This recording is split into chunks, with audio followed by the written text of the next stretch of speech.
We are back. Yes, Run It Back is back. I'm joined. My name is Lyndon Burton, joined once again by my guys, Mr. Adam Schubert and Ian Hawley. We're here reviewing the Imitation Game, the Benedict Cumberbatch movie. I don't know the director, so when I describe this, I'm going to just describe it either as the Alan Turing movie, the Benedict Cumberbatch movie, because I don't know who Martin Tyldum is, but whatever. Let me introduce my guys. Starting off with you, Ian. This is an Ian movie, and I got to give it to him. This shit was gas. I told him before. I might have liked it a little more than Whiplash. I don't know. I was in this movie. I was invested. You liked it a little more than Whiplash? No, I'm probably gonna give it I don't want to jump the gun. I'm gonna give it a good. This dude was talking. See, I tried to talk him down last week. He was talking mad smack, being like, "Oh yeah, Whiplash definitely should have won Best Picture that year." I'm like, "Well, Lyndon, there were some other movies." This one was okay. Look. In our Best Picture conversation, maybe Imitation Game should have won. This was a good one. I enjoyed it. I did. But Ian, how you doing this week? I'm doing great, man. This is my last week on the morning shift at work. So next week I go back to the regular people hours. Nice. I'll be sleeping during the night and won't be nocturnal anymore. So I'm looking forward to that. Yeah. But other than that, man, I've just been watching a bunch of movies lately. Like I watched Casino for the first time the other day. Ooh, yes, classic. That was a great movie. Although very long, but it's not one of those movies that feels way too long. The issue with Casino for me is if we ever review Heat, don't do that. Heat is definitely better than Casino. Don't do that. But similar. Super. But Marty made a better gang movie a couple years ago. I'm sorry, I'm Goodfellas over Casino. Casino is kind of compared to Goodfellas. I liked Casino much better than Heat. I'll say that. Damn, interesting. Maybe Casino got to be on the list. It's a Lyndon movie, but I just didn't put it with this group of things because it's not my first go-to. But all right, yeah, we'll put Casino down for the list. Glad you've been watching some classicos. Adam Schubert, how you doing, bro? We haven't talked about the Marvel shit yet. That shit is yeah. Yeah, we're gonna talk about that in some pros who binge probably before this gets out. Maybe. Now this will be. I might put this out tomorrow. So. All right. Well, anyway, but yeah, we'll be talking about that. I'm doing pretty well. I'm getting ready. Probably the next time we do a new recording of this, I'll be starting my new job.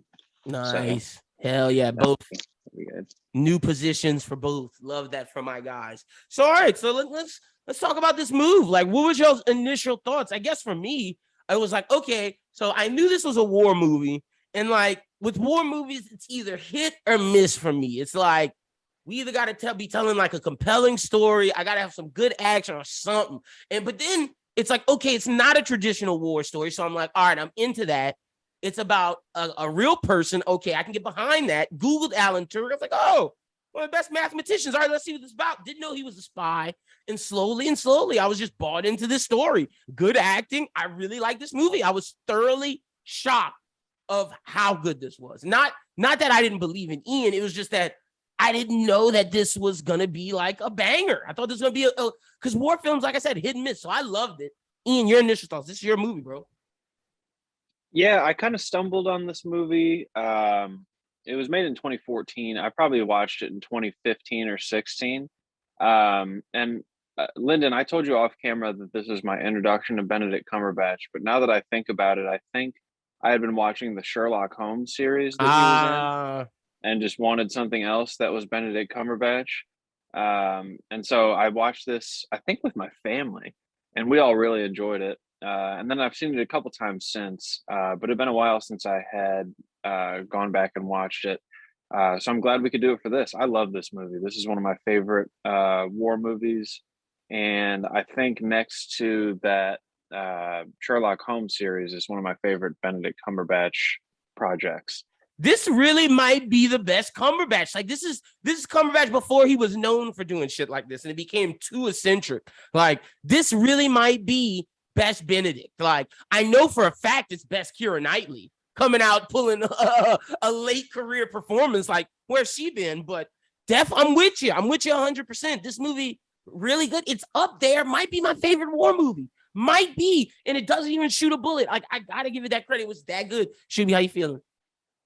Yeah, the first time I'm watching it, I don't really feel like it's a war movie in the traditional sense of a war movie. It feels more of like the same conversation as like a biopic, which is it's funny that he was up against. Well, it's funny that he was up against Theory of Everything because it reminds me of something like that, or like Beautiful Mind, or like where we're kind of really focusing on who that person is, and the war is just the backdrop. Interesting, because I definitely feel the biopic vibe. I think it was when they were talking. We're not only just talking about the war when we were talking. Like I didn't even realize that we were dealing with a flash forward when it was like. Thank you. See, Ian, I'm not a dummy. You guys just aren't paying attention. Thank you. I swear to God. Shuby, I told him before this started. I was like, bro, I'm gonna keep it a bean. I didn't know we were flashing back and forward until we got to the end when he finished the story. Because all that stuff was happening, and they were like, "Oh yeah, we got this guy for being gay," and I was like, "Wait, thought it was going on simultaneously?" Yeah. Yes, I told you, Ian. It was that. If I had to give this movie a flaw, that's its flaw. That it does not specify well enough that we're going back and forward. Like when that shit started, I was like, oh, house robbed. Okay, cool. This professor guy. I mean, maybe I missed like where they said it was in the 50s. But he said we did. Yeah, it was right at the beginning. Like they play like it's Black Bear Productions that makes it. I don't know why I remember that, but they show like the Black Bear Productions title card, and then it's got a black screen, and it says like somewhere in England, I don't remember the city, but 1951. And then they play that first scene with the inspector, and Benedict Cumberbatch is narrating, like to the inspector, "Hey, pay attention because I'm about to tell you some crazy shit." And then it flashes back to, I want to say it's like either 1939 or 40 or 41 at the max. It's 39. I was gonna say I think it was 39 because that was when England declared, or Germany and England declared they were at war. So you just it was really quick. Like it was within the first couple minutes of the movie. You got you down, your head down for a second. If you miss it, yeah, you're gonna miss it. Yeah, this is one of those. Well, and that's why Benedict Cumberbatch was saying you got to pay attention, stupid. I'm so happy that Schubert missed it as well. That's awesome. When he did say that, I was like, it's literally the whole opening monologue. But see, when he said you got to pay attention, I was paying attention at that point because I was like, ooh, are there going to be some Easter eggs that going to matter later on? Are they about to pull? Because it's called the Imitation Game. I thought they were about to pull like some Switch shit. I didn't know if it was what it was about to be. So I was paying attention. I just didn't see that fucking 1951 title card. Yeah. That threw off your whole movie watching experience, didn't it? But at the end, it was like, whoa, flashback, crazy. It might have lifted it for me. Like, it might have been like, whoa, okay, crazy. Yeah, it gave us like a little twist. It did. like a great twist that wasn't even in the movie. You guys didn't think that when they were talking about getting this guy's war records, that was in the future from the war? That's what I was confused about. I was like, of course. I was like, why would this guy have stuff in his war records? One, he's a spy. Two, like that's what I was thinking. Barely even been in the war. Okay, I see what you're saying. I was like, yeah, and then wait, I thought it might have been World War One. Like I thought that it might have been like the previous war. Like dude did some war. Yeah, like dude did some sketchy shit back then. Like now he's doing more sketchy shit. Like I didn't know where we were going. Yeah, I kept thinking the whole time. I was like, man, are these cops about to try and run in on this government operation? That's what I thought. I was like, Tywin Lannister is gonna have to get them executed. Bro, I was thinking like Menzies, go get this fucking cop off my back. Every time they went to Menzies and requested something, I was like, bro, get the fucking cops off your back. But then when it got to the end, I was like, oh, that's why he couldn't get the cops off his back. Made sense. Yeah. Blew my mind. I was like, whoa, okay, crazy. But Schubert, I'm glad we both had that experience. That is amazing. That shows why we are friends. But no, wait. The whole time he's narrating, he's talking to the investigator, telling him about his experience during the war. Well, we get that now. Well, yeah, I understand that now. Right. During the movie, I didn't.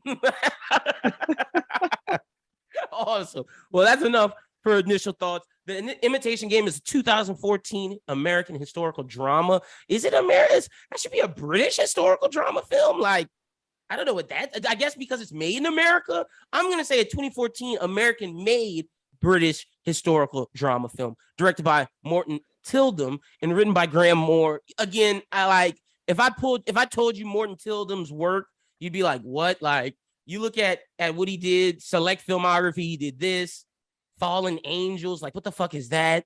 Fucking Headhunters. Don't know what that's a foreign film. And then Passengers with Chris Evans and Jennifer Lawrence. That shit was trash. So this movie's known from now on as the Alan Turing, Benedict Cumberbatch movie. Although Graham Moore, a great writer, he does actually have some good stuff with British novels and whatnot, Sherlockian, and he wrote some film stuff, best adapted screenplay, all that jazz. So shout out to him. He wrote something else, The Outfit, and some other stuff. So good for him. He's better than, I know him more than Martin Tildum. But it's based on the 1983 biography Alan Turing, The Enigma by Andrew Hodge. The film's title quotes the name of the game, crypto analyst Alan Turing proposed for answering the question, can machines think? In his 1950 seminal paper, Computing, Machinery, and Intelligence. Film stars Benedict Cumberbatch as Turing, who decrypted German intelligence messages for the British government during World War II. Keira Knightley, like I said, coming in and late career smash. Matthew Good, my guy, also, who is known as Ozymandias in Watchmen. Rory Kinnear, who is solid as like cops and other things, and he was in that Man movie this year. Charles Dance, and of course the great Mark Strong, and like Schubert said, Tywin Lannister as well. Imitation Game was theatrically released in the United States. That's the name. Oh, that's his name. Okay, I thought Charles Dance was the Soviet spy. In the United States on November 28, 2014, the film grossed over $233 million worldwide on a $14 million production budget. Talking about making your money back and then some, making it the highest grossing independent film of 2014. It received 8 nominations at the Academy Awards, winning for Best Adapted Screenplay, 5 nominations at the Golden Globes. We don't care about that. The film was criticized for its inaccurate portrayal of historic events and for downplaying Turing's homosexuality. However, the LGBT civil rights advocacy organizations, Human Rights, honored it for bringing Turing's legacy to a wider audience with its subtle and realistic approach. I think that's interesting because I thought it was Front Street. I'm not gonna lie, but again, I'm not a gay man, so I don't know how that was, but I thought I thought they explored it. I felt bad. I was like, damn, shit's crazy. Dude went through all this because he was gay, but he was like the smartest man on the planet at that time. Sucks. Fucking whack. So like, I don't know. Unless he was more gay than like they said, like unless he was doing like, just banging every weekend, it could have showed it. Like they said for Queen, like they definitely said that for our old boy, what's his name, Shuby? And with Rami Malek. Yeah, they said they should have showed it more than that. And that I could rock with, but this, I don't know. Yeah, I don't know. Unless he was like wildly eccentric. That's why I understand it with Freddie Mercury. How would he have gotten away with it so it's like exactly. See, and that's why I think it's done brilliantly, because in that time they had to hide that. Because if they didn't, they're dying or they're going to jail. Like it makes a lot of sense on him as he is, and it just makes more sense that way. I don't know. I just that seems like that's the more believable aspect. Like all of those types of relationships, interracial relationships, all that shit was hidden. It couldn't be done in like public day. Just couldn't. Yeah, I mean, that would not be a criticism I had. Is maybe I've kind of got that storyline the whole way through. Yep, me too. I did as well. But again, like I said, we're not gay men, so we don't know. But you have any more on the background? I have a couple things. Oh yeah, you can go ahead. I'm gonna turn my fan. So they did actually film a suicide scene, but it got cut. Probably for obvious reasons. I'm kind of glad it got cut. The director said he shot a scene showing a police officer entering Turing's house and discovering his body, the cyanide solution, in a half-eaten apple. Oh yeah, because it was better to leave it on the cutting room floor. Because I think he did kill himself. Because he'd have that cyanide. Linda, were you paying attention at all during this movie? No, I was. No. He did kill him. They say it's like written out. Like, it's one of the committed suicide at 41. Mm-hmm. Wait, that happens in the beginning? No, at the end. Oh yeah. No. I turned it off with the when they started talking, doing the black person where they dance, and it's like in the Coach Carter where they say like happens in the future. Because it was time to pod. We had to pod. We had to pod. All right, so yeah, so for Lyndon, the stuff that happened at the end of that, they were like, if he wouldn't have broken the codes, 14 million more people would have died, and the war would have continued. Duh, would have been not. Well, I wouldn't have existed, and y'all might have been Nazis. Yeah, he he committed suicide, died at 41. I knew that because I googled it. Because he couldn't take the pain anymore from the dick poison. This was a secret for like 50 years. The Queen pardoned him in 2013. And she felt like it was a travesty that England had committed against one of its brightest minds, which I mean, fuck yeah. Right. Like, this dude is Albert Einstein and Thomas Edison in your backyard, treat him like a piece of shit just because he's gay. And I do think that scene with I'll save it because that's when we talk about the scene. But the scene with the cops talking to the other guy, he's like, why are we doing this rubbish? Like, this isn't like, I'm trying to get real shit out of this guy. And he's like, there's way more important shit than this. Yeah. But I mean, at that point, he was thinking because he was like some kind of spy or something. Yeah, 100%. But yeah, so the main casting bit is that before this Imitation Game that we know now was made, there was going to be a Warner Brothers version with Ron Howard as the director and Leonardo DiCaprio as Alan Turing. I'm glad it was Benedict. Leo's a little too pretty for that role. Too American. Yeah, it is. And I'll say this. Turing's niece, Anya Payne, told BBC Radio that the film really did honor my uncle after she watched it. They said it was the perfect casting. They couldn't think of anyone better. He's one of the nephews was like, I know things now that I didn't know before. The family really appreciated the film. So, hey, who cares what the public thinks? The family liked it. That's what fucking matters. Right. So yeah, that's fair. You got anything else? Okay, cool. Well, and Matt Damon and a bunch of other actors joined a petition to pardon the victims of the anti-gay law. So after the Queen did this in 2017, they had the Alan Turing law, which passed, which pardoned all the previous people of the anti-gay law. So this movie did some social action as well. It was started by Cumberbatch, and then he got people like Matt Damon, Michael Douglas, Jessica Alba, Bryan Cranston, Anna Wintour, and a bunch of others to join the cause in the fight. So this movie got some shit done. So shout out to them. But that's all. The only other notable director credit for this guy that would affect you, Lyndon, is he filmed the pilot for the Tom Clancy Jack Ryan show. Oh, he did?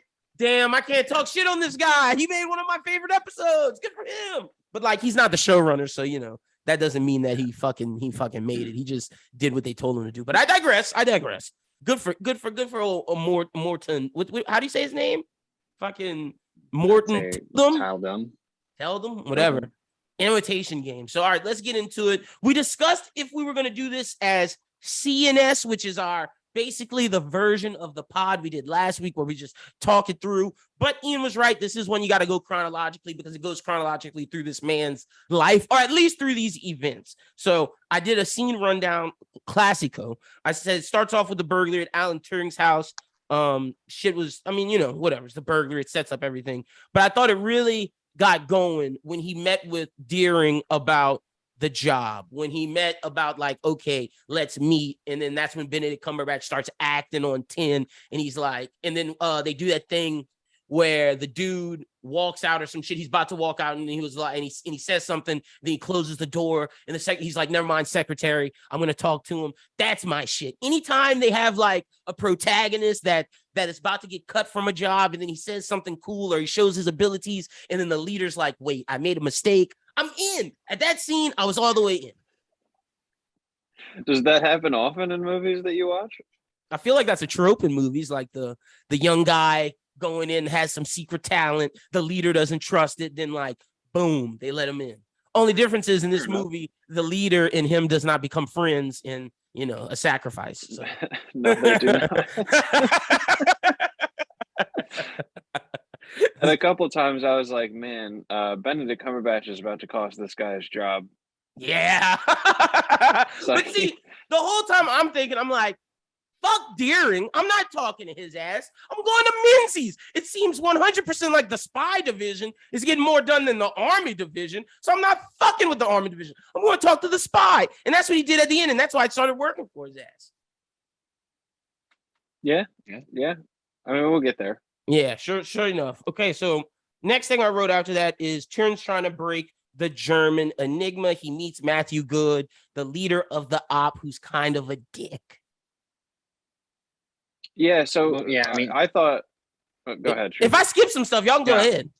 I mean, I was just gonna say that, like, you know, you say he's kind of a dick, but I mean, I thought that Benedict Cumberbatch seemed like kind of a dick from, you know, the jump of that. It's very similar to. That's why I say this reminds me more of like your typical biopic of a genius, because like he acts like that typical genius that's like, yeah, I know I'm smarter than all of you and all this, and But like see- Matthew Good's like the typical chess master. He's like, oh yeah, I'm smarter than all of you because I'm good at chess.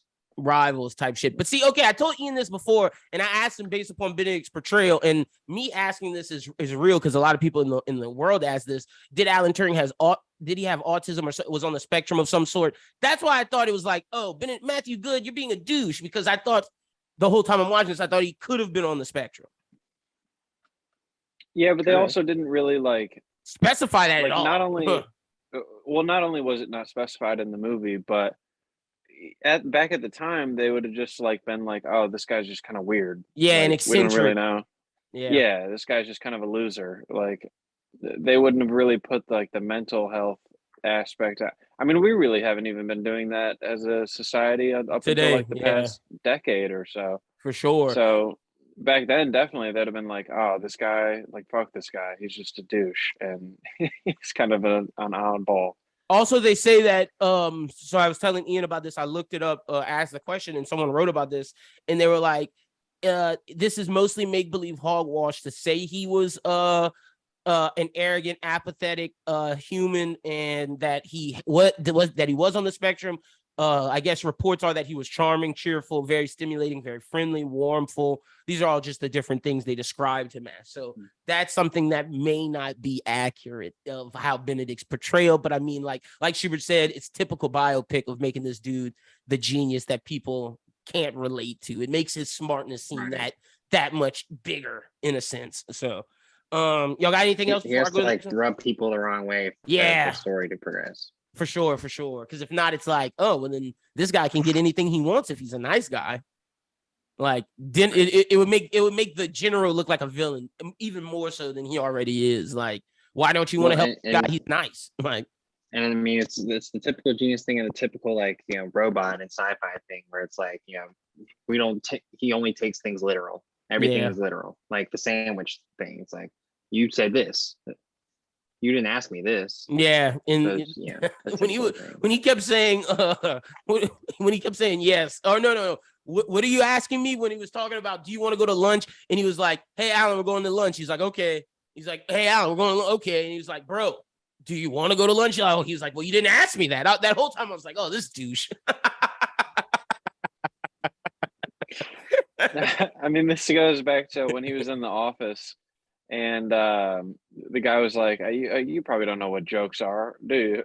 And then he said something, and the boss, Deniston was his name, I think. He was like, oh, wait, you're actually serious about this? And he was like, well, would you rather I make a joke? Guy's just the most literal person you'll ever meet. The super literal. So the next thing I had, and see, this is why I should have known it was a flashback. I wrote down, well, at least Turk's staying in shape during all of this. when they show him running. He's just doing the Forrest Gump run. Just running in between. Like, I was like, oh, maybe that's how he clears his mind to do all this map shit. Dude has to get some hard runs out. Wait, so that was in the 50s? I think so. Yeah, I think so. See? I thought dude was just in shape because he's in the army now. Either it was in the 50s or it was right after. Well, I mean, the people who haven't seen the movie, it's going to spoil it, but it's right after him and if they're watching this, like, break up. this is you're getting spoiled. If you're this. I suppose this is spoil or us. But like right after him and Joan break up, that would be another time where it would make sense because they actually cut to it right after that scene They do. in the courtyard or wwhatever. Right. Yeah, no, they definitely do. Okay, so the next thing I wrote down after that is at least Turk staying in shape. Oh, I say we learn of Turk's past with the bullies. Fuck those kids. Don't fucking board me up under a fucking classroom planks. I'm kicking your ass after this. That's fucked up. That's extreme bullying. That is brutal. Like, it's one thing to like shove somebody in the closet and not let them out and then be like, okay, come on but out. to board him up, that's another thing. And just leave him there. Like, what if that, like, they come back overnight and the kid's like had a heart attack. Dead. Yeah, like they didn't even check on him. Nah, they didn't give a fuck. What if he would have died from like just a panic attack because like he freaked out because he's claustrophobic? Some type That's of what shit. I'm saying, like any kind of medical ailment, and these kids are going to jail forever. No, for sure, 100%. You're absolutely right. So yeah, I had to write that down because I thought that was fucking nuts. All right, next thing I wrote down after that is also like that the other kid, Roger or Charles or whatever his friend's name was. His homie? His name. Oh, that's how don't you know his friend's name? That's the name of the fucking computer, Christopher. That's why it's beautiful. I know. Here I am yelling at you for not paying attention. Exactly. I know the fucking guy's name. But he's just like, okay, so they show the kids nailing down the boards to keep this kid in there. And was he just watching? No, Christopher comes up and he's just like ripping the boards out of the floor. Like, what kind of exercises is this kid doing to just be able to rip nailed boards out of the floor? He was. Let's just say that Alan Turing remembers him as being Superman. It could be. Nah, but I mean, look. Now that could be a real thing, like an unreliable narrator, since because he loved that guy so much that he just remembers him, doing anything to save him. That's a good point. If this dude had that sort of tuberculosis that he did, that he wouldn't have been a little bit more sickly. I was just about to say, like, oh boy had TB. He wasn't about to live that up. I'm like, what are we talking about? Like, I'm not even trying to make a joke. Like, she was right. So, but that could be some, unreliable narrator shit. Good point, Shuby. I like that. Next thing I wrote down is the idea of putting a crossword puzzle out to see who joined the squad is dope. Crossword puzzle beat the Nazis. You skipped where he went over Deniston's head, where he was like, Deniston, I need this money. Oh, and he went to Menzies? And then he's like, no. He went to Churchill. Like, oh, well, he was like, who's your commanding officer? And he's like, Winston Churchill, 10 Downing Street. And then he's like, goes to Menzies, like, here's to take him to London. Yeah, no. And he looks at the letter and he's like, I'll say this. Some things I didn't write down because I was too invested in watching the movie. So it was when I remembered, like, oh, hey, write this down. That's when I didn't write down. That was one of my favorite scenes. Do you think Menzies gave it to Churchill? Do you think Menzies was like, I'm going to just take care of this? Like, I'm going to run this? Because I felt Menzies... He gave it to Churchill because Churchill gave the order. Fair. Word. Yeah, they were talking about it afterwards when they come back to the office. And and I guess that would be why Alan Menzies Turing fires those guys. And I guess that's why Menzies and him had so much power, because it was directly given from Churchill, and Deniston couldn't do anything about it. Fair enough. Yeah, no, good point. But yeah. Well, I thought one of the best scenes in terms of like directing and filmmaking was the crossword stuff. How like they pretty much gave you a picture of what it was like in London, Great Britain, during all the bombings by showing you who was doing all the crosswords and how this like the crosswords was like something that people used. I will say when they left away from Turing in the thing to show how the world was, I thought they did a good job. They do it later when they're putting all the gas masks on the kids and they're making them go in the bomb shelter and they're showing all the Blitzkrieg bombing happen. I think every time they cut away, that's some good filmmaking to echo what you're saying. So no, crossword puzzle, dope. And then Keira Knightley popped up and they're shocked at how smart she is. And I was like, see, imagine how many brilliant women there were back then that just couldn't do anything because they're fucking women. Like, that's nuts. Yeah, man, they just didn't value as much. Fucking men. Well, imagine if like, she would have gotten cut. And I don't know how much they dramatized her importance in the team, but they said she was pretty. Like they said she was, like a super core. At the very least, I googled that. They said she was like without her, Alan Turing wouldn't have been able to do it because like he was the person, I guess, keeping him calm or whatever. I don't fucking know. That's what the internet said. Oh yeah, Well, she was probably cope with stress and like taught him about social cues and things like that. Yeah, I mean, in terms of the movie, she was the only one that respected him. Yeah, because without her, then he was yeah. So like he felt like that she was the only one that he could like work things out with.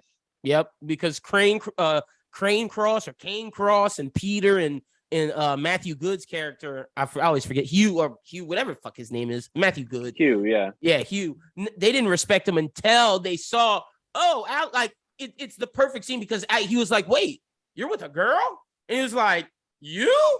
And then he's drinking. He's like, all right, respect. Well, we'll take a drink with you, Alan. Yeah, and then she gives him the bit about, bring them something nice. So he brings them all apples. Yeah. And then tries to tell a joke. And the joke is the most bland joke ever. Alan Turing. That was hilarious. Okay, so the next thing I said is, I wrote down, but we skipped that, but I wrote down Keira Knightley's pop said, no staying with men. Keira Knightley, you ain't staying with no men.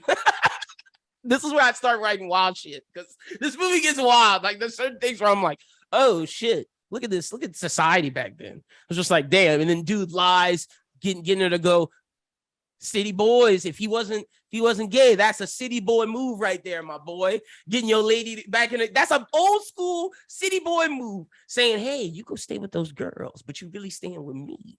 And I don't want to marry you. So we schmanging on the low. Not really. Old school city boy move, boy. But like I'm talking about if that was like you back in the Gap. Old school city boy move. Thinking that's what they were doing in the 40s. That's what they was doing, my boy. Like you can look, parents don't want you to leave. Cool, you go stay in this girl's home right next door, but you really staying with me. Yeah, you head on over to Hut 3. I'll be in Hut 8. And we'll make it do what it do late at night. Don't worry. City boy shit. All right. Next thing I wrote is, he explained. Wait. Oh, bro throwing it. Oh, I wrote this. This is where I start to really just be like things that happen in the movie. I said, bro throwing that glass at the fucking computer probably set them back 2 weeks. Yeah, water that shit. I feel like the machine that he built was so much more durable than like a Mac or something. Like it's literally made out of steel. Yeah. You're not fucking that thing up with a piece of glassware.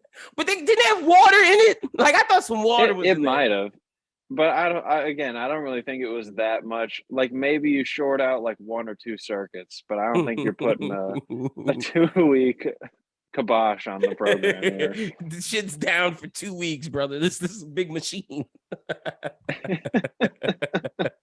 No, but you're right. It is probably super durable because all that fucking steel. Yeah, man, that was like the first computer. The wires is what fucked me up. Seeing like all those big looking wires, I was like, damn, this shit is crazy. Yeah, now I have $1,000 computer in my pocket. It's called my iPhone. Yep, and we're talking on these extreme devices right now. Shout out to Turing. Yeah, thanks, 100%. Alan. So the next thing I said is, he explains that Christopher's a digital computer. He explains, this is the first time where he explains what he's trying to make. I believe he's talking to Keira Knightley about it, like explaining like what his paper's about. And this is him trying to convince her still kind of. And then Keira Knightley makes nice with the dudes. That's what I'm talking about, where they get along and we talked about the drinking scene. And then they get Christopher on. It's like, whoa, all right. Chris is on now. Shit's moving, but it's not doing anything because like it doesn't know what it's looking for, which we know. Like a computer has to have a task. It doesn't have a task. It can't just be on. And isn't that crazy that they thought, we turn it on and it just magically gives us these codes without knowing where to look? That's fucking crazy to me. Well, it was supposed to look for every possible option. Mm-hmm. That's the thing. Well, I don't know if they because obviously they couldn't just like feed in a piece of paper. Like they didn't have a scanner or anything. They didn't really explain like how they put the codes in. They kind of did when they got it, about how like they put a piece of like certain letters get highlighted. Yeah. and certain spots get highlighted. So like because of the highlighted parts, it starts to know what to look for. It starts to look for those specific letters, and then it can decode it. But like that's just me saying it in layman's terms how the movie kind of explained it, and that's like kind of bullshit. Like we really don't know how this shit fucking works. Did it, I got it. I understand. I understood what was going on. Exactly. It made just enough sense without making sense. Right. Exactly. The techno babble worked in this one. So the next thing I get, this is where what's his name? What's his name? Deniston.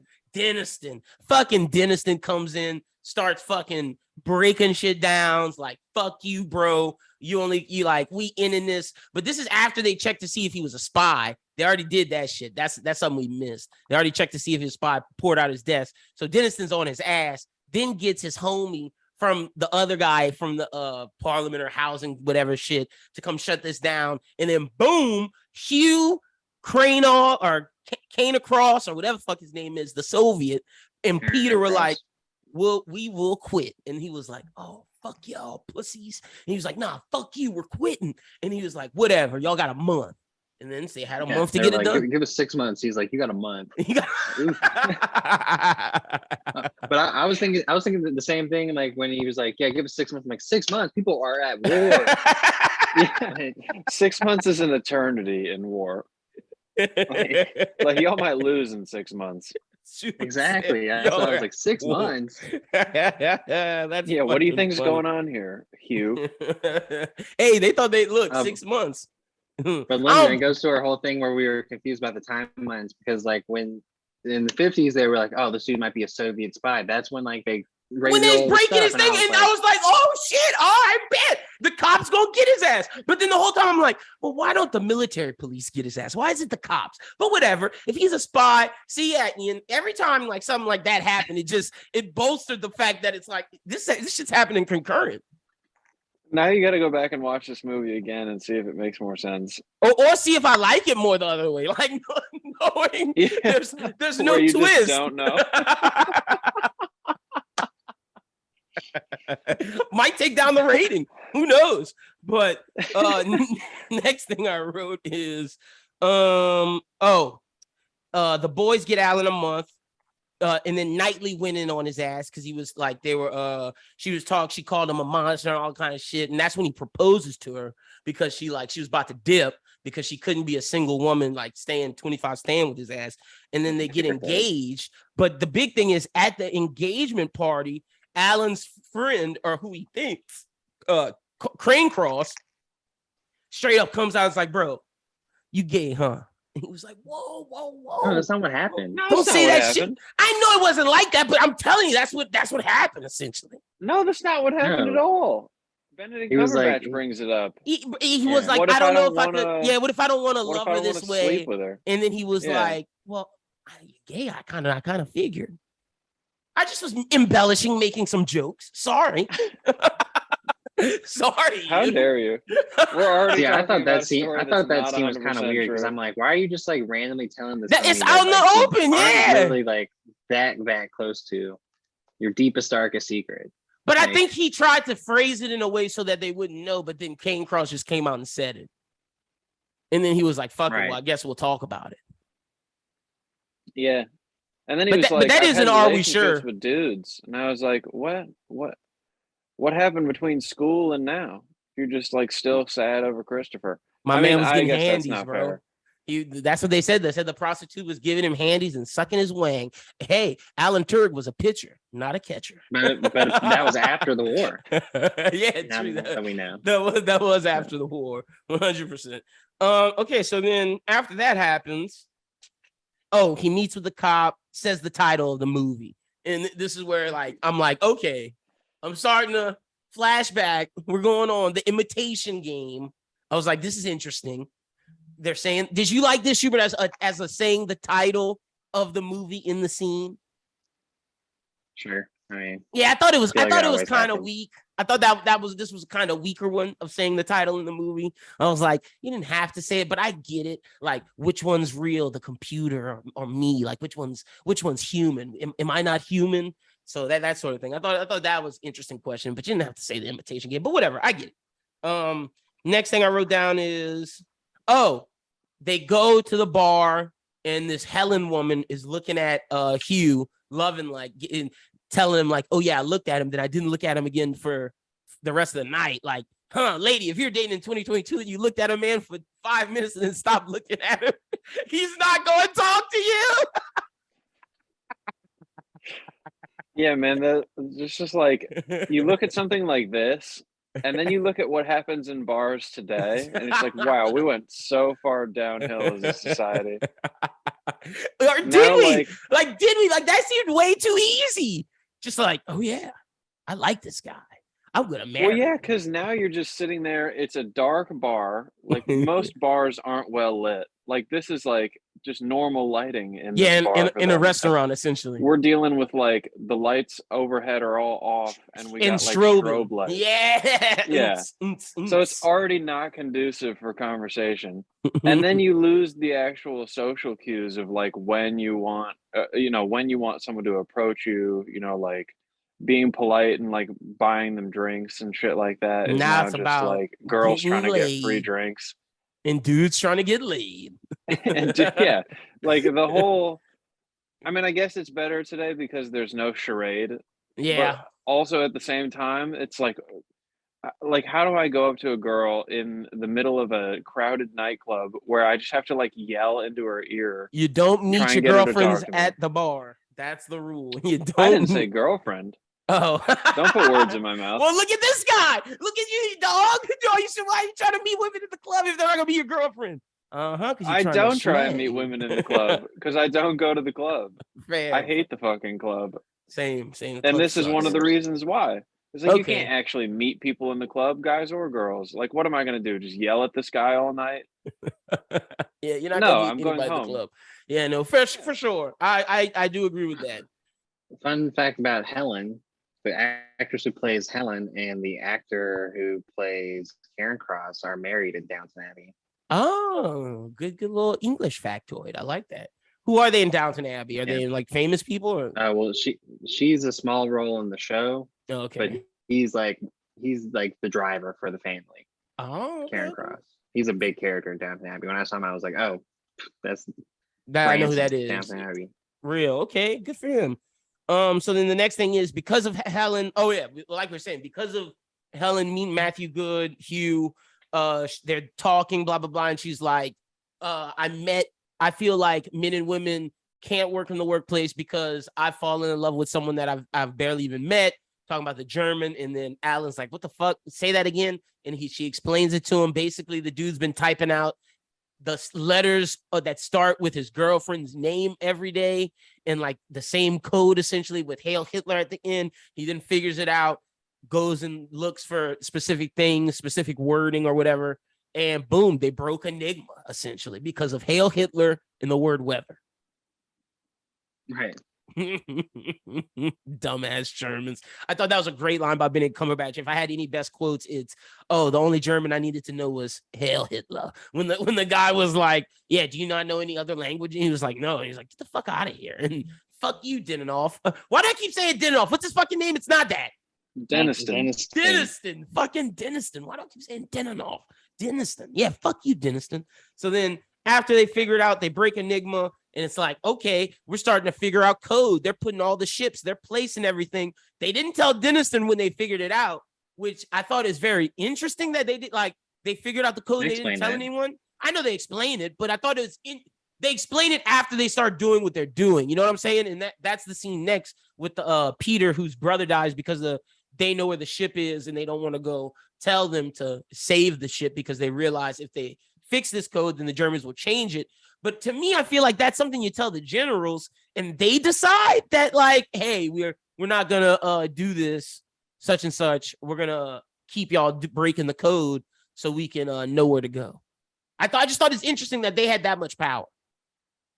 I thought the kind of thing that was confusing me was like, okay, so let's say hypothetically you stop that one, they might just think of that as a one-off. But see, that's what they were saying, that they like, how out of all these times, like, And it seems like they were setting this up. Like, how would they know? That's what I feel like they were thinking, because the U-boats were so undetected and they've been doing their shit this whole time. It's like they had to figure out something. Yeah, I mean, Right. the U-boats, like, they didn't have the same radar capabilities that we do now. Like, I'm actually listening to a book, an audio book about Winston Churchill in the early days of the raids, the air raids over England. And they're talking about this German, like, early radar system that they were using. So it's all still really new. And there would have been no way to like if you pull off this saving of these ships, the Germans are automatically going to know that something's up, because there's no way to detect these U-boats and like divert everybody just based on the technology that's on those ships or on planes at the time. Like, planes were very primitive still. So they had to figure out some sort of coordinate, and like that's what it had to been, because there's no way to detect them, right? Well, the only way they would have been able to detect this attack is if they had broken Enigma. So it's like a very like, okay, you know what we're doing here? Okay, well, obviously the jig is up. We got to find something new. Yeah, crazy. But again, do you think they would have gave Alan Turing all of that power to just determine that? I feel like that, like, once they broke it, it's like, all right, Churchill's making these decisions. Well, I guess it depends on how much involvement Churchill and Denniston really had in the program, and like how invested they were. And how much it's Menzies instead of Denniston. Yeah, good point. Well, they could have just kept playing it off as, we're still working on the machine and, give us a little more time, when really they have all this information that they're stockpiling. So I wish they would have explored that more. Like, like who made that decision, and like who knows, and like that sort of thing. Yeah. Well, because they go to Menzies, or however you pronounce his name. After,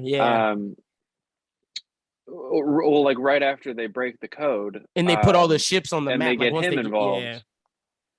But they'd never really come back to Denniston and say, like, what was Denniston thinking during this whole thing? Because if I was Denniston, I'd have been like, what the fuck are you guys doing? Like, it's been a month. Paying all this money. Like, why are you guys still working on this machine? And then even if it would have been like a month at that even point. if it would have been like, shut up, Denniston, Churchill gave them the okay. Him as a character, I feel, would have walked over there and been like, what the fuck are y'all doing? Yeah, well, he still could have had a say in their funding as well from I think it was the Home Office or something. Yeah. So, even if they were still technically employed there, they would have just got their funding yanked. So I wish they would have gone over that a little bit more. Like, what were Churchill and Denniston saying during this time when they were, actually now producing results, but just not telling anybody about it? Yep. How did they manage that, juggling act? So next thing I wrote down is, damn, Kane Cross is a Soviet spy. Like, what the fuck? And then the thing after that I wrote is, damn, Menzies knew he was a spy and let him keep spying. Well, see, I was thinking like that when I was believing that when they were searching for him being a spy, I was like, I mean, wouldn't they want to tell the Soviets that they know about the codes? Because, and then they could leak are they not allied? Oh, well, yeah. Well, I mean, the more people that you tell, the more people you got to worry about it getting back to the Germans. Yep. And I plus, felt like they said the British didn't trust the Soviets. Yeah, I was about to say, at that time, even though they were allies, Stalin was still a fucker. Well, and Churchill especially was like wary of what the Soviets were going to do, should the Allies win the war. Because he knew England was very wary of socialism and communism in general back then. So they didn't look at the Soviets the same way as they looked at Germany, obviously, because Germany was out But here. they didn't look at them the same way as they looked at America in terms of allies. Exactly, yeah. So, yeah, no, 100%. Now we know that MI6, the CIA, and the KGB were all smoking cigars and giving each other secrets during World War II. Pretty much. And the next thing I wrote down is, oh, nice, Menzies a spy after all that. Crazy. We figured that shit out. Cool. Now he's getting Turk to work for him as like this spy. And then poor Joan, because of this, Turk tells Joan, like, sorry, bitch, I never loved you. I'm like, we should break up. And Joan's like, nah. I'll be your beard for life. And I was like, oh, poor Joan. Well, and poor Turing too, because the only Yeah. reason he said that was because she wouldn't leave, and he was like trying to get her out of there for her own safety. Mm-hmm. Right. But at the end of the day, he didn't like love her like that, but he did love her companionship. So I do get that he was, like, to your point, saying that just to make sure she was safe. But like, Yeah, she was his new Christopher. Yeah, for sure. Next thing I wrote after that is Turing lies because of Menzies. I finally realized the war was a flashback. Wrote it down right there. I finally realized the war was a flashback. Oh, and then I go, damn, Christopher didn't tell me he had tuberculosis. Fuck. What a fucker. Yeah, man. But like when that happened, he was like, you didn't know? I was like, he's been telling you they weren't really that close. That's not a bin. But they were, though. That's the thing. Dude was telling him I know. love you. We're like, that was just a lie. Poor guy. Man had TB. And then the fucking headmaster like, oh yeah, he was a champ. He kept his head up and didn't complain about it. Like, see why men have mental health issues. Like, be strong, young man. Don't cry about it. Yeah, don't worry about your TB. life-threatening illness. Yeah. Like, what? You gotta hold that shit inside, young man. Only like 12 years old. Yeah. What a fucker. Oh shit. Yeah, Lyndon, the guy who played Christopher is the guy who is Alfred Pennyworth on that show. Pennyworth. Oh, interesting. Good for him, dude. There's a lot of like people. This was. I feel like it's a lot of a cast of British like, actors. all these people who were cast were good. Yeah. Like these are like some of the best British actors, and we see them in British shit after. No, that's a good point. I've seen The Detective in other things as well. Oh yeah, no, The Detective is popping. Dude was just in a new horror movie. He was in The Men, whatever that shit's called. Hold on, I'll tell you. Working here, he's been in Sky. He was in the James Bonds. Yep. He was. Yeah, that's what it was. I think he was in Black Mirror too, was he not? I think he might be. He's in Penny Dreadful. He's in Black Mirror, the national anthem. He was the prime minister. Oh yeah, he plays the shocking dilemma. He's got to fuck the Princess pig. Susanna. He's in Men. He's the assistant to M in all the James Bonds. The newer one. Yep. Dude's in a lot of shit that involves British people, but he's a good actor. I'll fuck with him. Next thing I wrote down is, damn, Alan gets charged for banging bros. Damn, he chose dick poisoning. I wrote it down. Well, yeah, I mean, he's not going to go to jail. Why? That's what I was telling Schubert. Why? I would go to jail, bro. I'm not getting dick poisoning. I can't believe they did that. But I was gonna say, I think that, like, we think of jail and we're like, oh fuck, I'll do anything to stay out of jail. But I don't think jail was as bad back then, especially in Britain as it is. That's what I'm saying. I don't think it's a bad. I don't think going to jail is that bad. That could be totally misinformed because, like, they were still hanging people for being gay. So who knows what they were going to do to him in prison? True. Jail during. I know you guys have probably seen some of the reality shows of prisons in America now. That shit's probably super clean compared to what prisons were like in the 50s in England. That's what I'm saying. They were probably damn near dungeons. Like castles. Yeah, that's probably rats and sludge. Yeah, I guess you're right. Poop corners. But still, I'm not taking some experimental dick poison. Well, he doesn't want to leave his computer.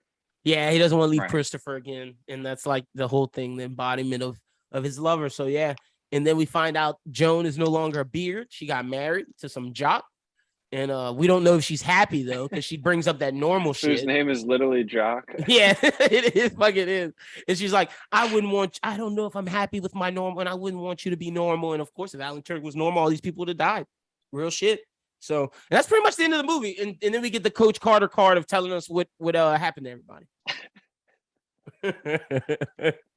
That's hilarious. Y'all got anything else?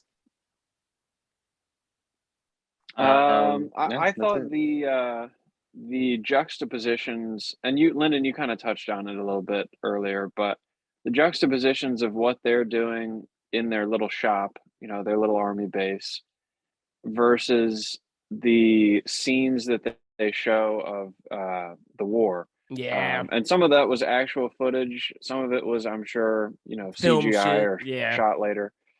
But I thought they did a very good job of kind of portraying what life was like for British people during the During the raids. Blitzkrieg, that was like one of my Um, favorite parts. Like, not my favorite parts, but it was one of the most enlightening when like they're wearing all the masks, they're going under the bunkers, and they're just acting like shit is normal. I was like, damn. And they had that lady sitting on that blown up building, like either eating food or selling food. Shit was crazy. Yeah, man. I mean, again, I'm listening to this audiobook. They were talking about once the raids actually started. At first, it was just kind of in the southern part. Neither the Nazis nor the British wanted to attack the capital cities, and actually Hitler was like really dead set against it. And Didn't then it because one he day, wanted London accidentally, though? Like he wanted to like when he took it over, he wanted London to be intact so it could be his, some shit like that. potentially, the book that I'm listening to doesn't really talk about why. Maybe just because they want to, not like incur the full wrath of the RAF because the Yeah. RAF had better planes at the time. But anyway, somebody like accidentally bombs London. One of the German pilots like goes off course and accidentally bombs like a London neighborhood, and that's what really ramps up the bombings. So after that, both sides are just like, "Fuck it, we're gonna bomb everybody everywhere." Um, and so people in London, it's kind of become romanticized afterwards. But some people would go into the subways, and that's where they were showing the people, That's what that was. The bomb shelter.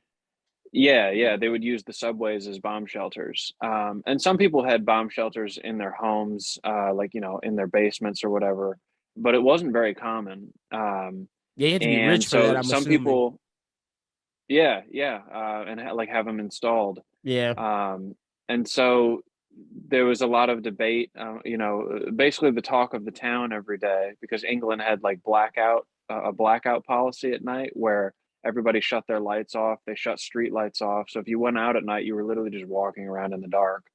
But then when people would come out during the day and go back to work, they would talk about like, where's the best hiding spot in my house? If a bomb were to hit my house. Some Jesus. people thought it was like up on the top floor because they didn't want to get buried under the rubble. Some people thought it was like under the stairs because they thought like, all of the shelter over the top would protect them from like an indirect hit. Like if it were to hit a few houses down, at least my house wouldn't, or I wouldn't get, Blown up. buried by the blast. Yeah. And then it kind of got romanticized afterwards that like everybody in London was going down into the subways. It was like a few hundred people a night, but most people were staying in their homes. And I thought they did a really good job of, not focusing too much on London society because the story is about Alan Turing, but still giving that dichotomy of like, okay, these guys are just kind of like sitting in an office, and meanwhile, like real shit's going on all around them outside. So it kind of builds that sense of urgency of like, okay, we got to get this done because not only are the soldiers dying, but now the innocent civilians are dying too. Yeah, no, 100%. Great movie, man. Let's do best scene. I think the best scene for me is when it's either when Alan Turing figures out the Enigma code, or it's when he figures out Menzies is a spy. Those are like my two, and I can't choose between them. So what y'all got? Best scenes. I'd probably agree with the spy part. Like both spy revelations. Yeah, like that whole I'm sequence, I was seeing them like, as whoa. as a duo. I agree. I'm with you on that. Ian, what you got? Best scenes. I mean, there's so many good scenes in this movie. I thought the scene where he's waiting for Christopher to come back from the holiday break and he's not there, Heartbreaking. which actually like leads right into the headmaster telling him that Christopher died. I thought Yep. that was a great scene. I thought the scene in the courtyard where he's trying to break it off with Joan for her own safety is Yeah, really great good. scene. Yep. I thought one of the final scenes where she comes to see him at his house. Oh, and he's crying and about she being says, alone. Yeah. And she says the same words that he had said to her that Christopher had said to him. Sometimes it's the people that nobody expects anything of that go on to do the thing that nobody expects can be done. Yep. Something to that effect. And I thought it was great the scene where he brings them all the apples and tells the joke. I thought that was hilarious. Some nice comic relief. I like it. I would say the scene with Joan where he's trying to break it off with her was probably my best scene. Nice. I like it. Okay, dope. Me and Schubert got the spies. I'll say the where he figures it out just to be different. So like it. All right, let's do, I guess, best actor of the movie. Are we just giving it to Cumberbatch? Like, dude was batting 100. Yeah, I definitely think so. Okay, cool. Cumberbatch gets best actor. All right, winner of the movie. Who won? Can I go with England? Or is that too, on the nose? Oh my God, get out of here. I hate you so much. Winner of the every movie single is, time we Joan. do these reviews. Not every time, just when it's something like you this. have some garbage winner and loser take. England did win. I mean, they didn't lose. The winner of the movie is Joan. You got Joan? Yeah. All right. Okay, it's pretty. But she got Jock. She ended up with Jock. Well, no, because like, if she would never have met, if she would have never filled out the crossword, she would have lived with her parents until she got married. She would never. She wouldn't have found her job. She would never. They would. Alan Turing never would have. Been able to have the sequence of events that led to him breaking the code. Ooh, can I choose Kane Cross because he didn't get outed as a Soviet spy? Sure. I mean, I suppose a hero. Dude became a hero, didn't get outed, and was able to go back to Mother Russia. Yeah. I'm choosing Kane Cross. I like how the MI6 guy basically called him dumb. Yeah, called him an idiot. He was like, dude just stumbled into this. Fucking this guy's too stupid to know that we know. Now we can just use and defeat information back. All right, Ian, who you got as winner of the movie? I mean, I think it's Benedict Cumberbatch, is it not? What? Not the actor, the Alan Turing. Dude died, got dick poison. He solved the greatest puzzle ever. How did he not win? I get it, but if the movie ended once he broke Enigma, he's the ultimate winner. But my dude got dick poison after. You can't win if you get dick poison. Yeah, and then commit suicide a year later. Yeah, nah, bro. Fuck no. All right, that's fair. Turing's my loser. I mean, Turing's your loser. Just for the dick point, bro. That must have been painful. Like, he's taking some synthetic medicine that makes your dick castrate. What? Well, I mean, technically it's ball poisoning. Ah, yeah, true. Ball, even worse. Yeah, it might be worse. I got sensitive balls. That would fucking suck. Imagine if this shit exploded. No, I don't want to. I'm not going to do that. I don't know. Schubert might be right. I think the best answer might be Joan. I guess. I mean, she got married. She had a great life. And she broke the code and didn't get dick poison. So she gets everything you're talking about. Could win. Menzies could win too. 007 believed in Alan Turing, saved England. I'm with it. Fair enough. I'll go with Joan as well. Nice. I like that. I'm going with Kane Cross just for the fact that he didn't get outed as a Soviet spy. Amazing. Good for him. Loser. Peter. Ooh, Schubert, you're batting 100 this episode. It's 100% Peter. Peter's brother died, and dude could do nothing about it. And he could have prevented it. Yeah, Peter. Big L's. Big. Lyndon, L's. you're not a baseball guy, are you? No, not really. Okay, the term is batting 1,000. Well, hey, Ian, batting 100 means you're batting 10%. Well, my guy Schubert's batting 100 for me. We're going out of 100. He's batting a perfect. I don't know about that baseball shit. Okay, we'll move on. What's the next question? No, What who do I you got need to is tell you here? who do you have is losing? Because I think Ian's right. I mean, I think she was right. It's Peter. I mean, he definitely doesn't win. I mean, he stays alive, so he doesn't lose, but his brother gets killed, and Are we he's still gotta, going like, with Turing with the live with dick that. poison?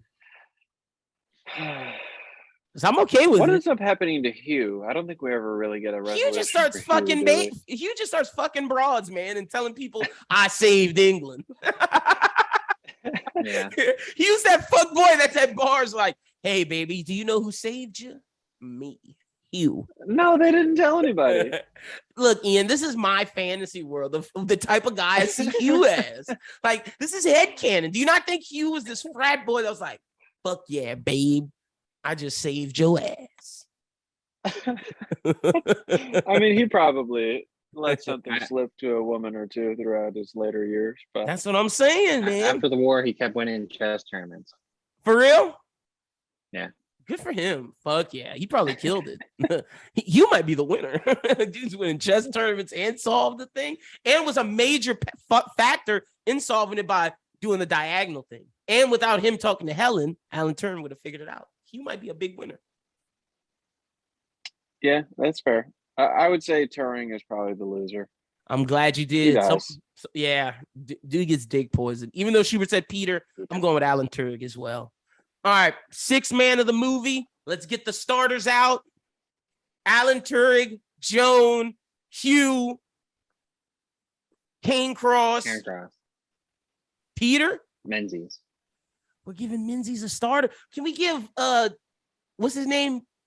The detective? Denniston Mains or the detective? There's there's a lot of people you go with here. I think Turing, Joan, whoever and you want, it Hugh doesn't are affect me. definitely three. Okay. Kane Cross is 4. So we're giving it to Kane Cross 2. All right, let's say Denniston, 5th. Are we cool with that 5th, Denniston? Whatever. Because I'm going with Menzies as 6th man. All right. Or is Menzies a starter? Because if Menzies is a starter, then I'm going with the cop as the 6th man. I don't think Menzies is a starter. He's not in enough of the movie. Let's fucking go, Ian. That's what I'm talking about. Menzies is my 6th man. Fuck yeah. It's Denniston, other starter. Right. Well, the 6th man is Helen. So she basically saves the whole world. Helen does save the world. No, that's a fact. I like it. Okay. I hate that you're right. I hate that you're right. She did save the world. I'm still going with she's in like one scene. And yet she still does comes in, hits the game-winning 3. Shouldn't have got the pass. Knocked it down. 6 man. I hate that. All right, I think it's the detective. Okay, the detective is like trying to do all he can to like help this guy out, even though he thinks he might be a spy. Yeah. Like, all right, guy, let's figure out what's going on here. And Cumberbatch ends up telling him everything, and then I'm shocked they didn't kill him for that. Like, what? Fuck being gay. Why'd you tell this cop all this shit you weren't supposed to tell him? Like, what? Like, what are you talking about, bro? That's classified. Like, what are you? Yeah, I'd be more scared about that. Yeah, Menzies. bro. Fuck out of here. Menzies a killer.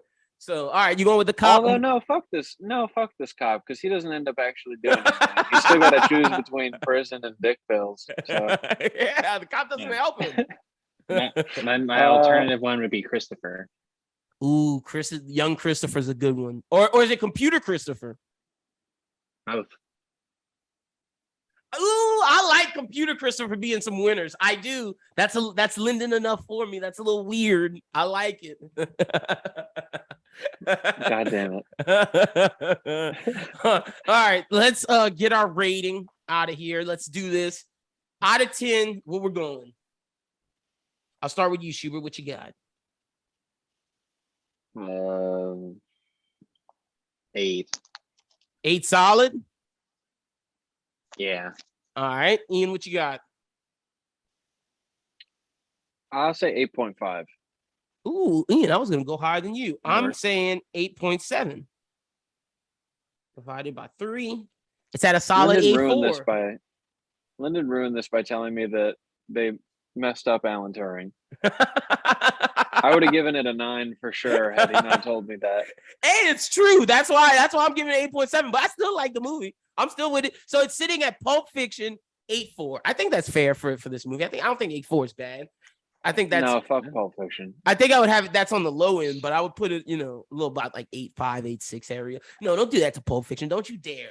All right, now it's time. If we review Pulp Fiction, I'm giving it a 4. No, you might like it more. Now it's time for everyone's favorite part of the show, where we choose the next movie, and I have sound effects for you.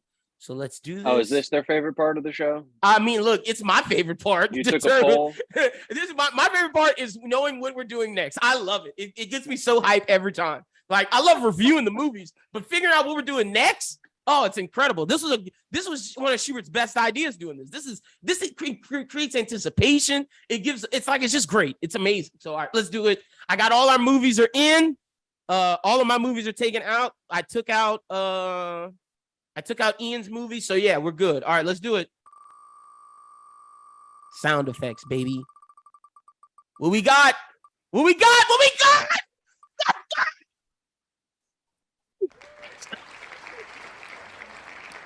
Oh, it's confidential. Okay. What is it? Big L, baby. LA Confidential. No, Big Dub. LA Confidential. Classic movie. This movie's like, to go from this to that. We're going, Ian, you're gonna love it. It's a hitter. It's way better than Heat. Way better than Heat. You got Guy Pearce, redacted Kevin Spacey, Russell Crowe. Great fucking noir. Great. Oh, I'm excited. We're doing LA Confidential. All right. So it's on well, let me tell you what it almost was. It was almost either LA Confidential or Crazy Stupid Love. It almost landed on Crazy Stupid Love. Well, two very different movies. Two very different movies. But I'd have been okay with Crazy Stupid Love. We haven't done a rom-com yet. And to me, that's the best rom-com of all time. That's why I put it on my list. So. Didn't we do? Sure. I thought we did like Forgetting Sarah Marshall or something. We did. That's a comedy. That's a comedy. That's more of a breakup film than anything. That's a that's rom. true. Not exactly a rom. Yeah, a lot of calm. So, all right, LA Confidential is next. Make sure you watch it. You got a week in between. I'm ecstatic. Ian, tell the people they can follow you on social media. You can follow me on Twitter at IanBWT and on Instagram at IanHawley12. All right, y'all make sure y'all go follow Ian Schubert. Tell the people they can follow you on social media. You can follow me on Twitter and Instagram at ASHubert14 and Letterboxd at AdamBWT. Check out the Bro Soup Binge podcast every week. Oh yeah, make sure y'all do that. Got a big pod this week. We got the review of me and Lil Reg reviewing Nope. Me and Schubert reviewing The Gray Man, all the SDC stuff. Oh, and Schubert, Gray Man's getting a sequel. Let's fucking go. And spinoff. Let's fucking go. I'm so excited to talk about it. I love The Gray Man, but we'll talk more about that on Bros Who Binge. Make sure y'all follow me, LynBWT, follow Bros Who Think at Bros Who Think. A lot of good content coming, so a lot of shit is out. Y'all just make sure you stay tuned. We're working. The network's back in full swing, baby. But be on the lookout. LA Confidential in 2 weeks. Enjoy it. It's a great film, listeners. If you like watching stuff with us, you're going to love the LA Confidential stuff because, boy. Oh, and to make Ian happy, Danny DeVito's in it. Great Danny DeVito role. Oh, yes. An amazing Danny DeVito. Like, hush, let me keep everything hush, hush. Like, I think it's Frank. I feel like that's Frank when he's younger. That's how much I love Danny DeVito's role. But that's enough. LA Confidential, 2 weeks. Make sure y'all check it out. Until then, have a good one and peace.